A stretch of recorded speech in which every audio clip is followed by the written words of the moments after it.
And then thou shalt have good success. Ito yung gusto natin eh. Yung good success. Pero sinasabi ko kanina, na ang success ay nag-take ng process. And process takes time, mga kapatid. Kaya huwag kang mainip sa plano ng Diyos sa buhay mo. Trust the process ng ating dakilang Panginoon, mga kapatid.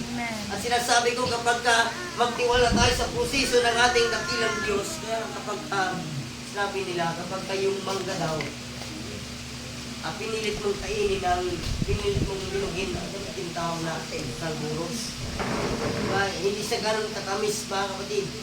At kapag kinain mo yung mangga na hindi niya pagkapanahon ng hinog, yung mukha mo ay hindi mo ma-drawing, maasim. Ibig sabihin, hindi mo ma-enjoy, mga kapatid.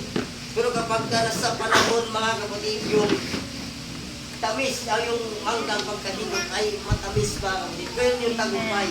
Hindi natin pwedeng skip ang process, mga kapatid. Amen. Dapat ay i-take natin ang process. Preaching, sino maka-enjoy niyan? Si Eutychus ka, mga kapatid, sino nakilala kay Eutychus? Nakatulog sa sobrang haba ng preaching ng Apostol Pablo.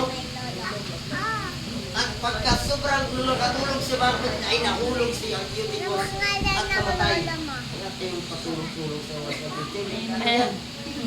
Diba? Kasi kayo, Apostol Pablo, 8 oras yung preaching na eh. Kasi 8 oras, kaya natin yun. Grabe preaching yun. Para mga Sunday school yun, ba? Isang preacher lang yun, mga kapatid. Therefore, endure hardness. Ibig sabihin, magtiis tayo ng mga kahirapan, mga kapatid, as a good soldier of Jesus Christ. We are soldier of Jesus Christ, kaya dapat mag-endure tayo ng mga hardness, mga kapatid. Dapat hindi tayo manibago sa mga hardness na yan, sa mga hardship sa buhay natin.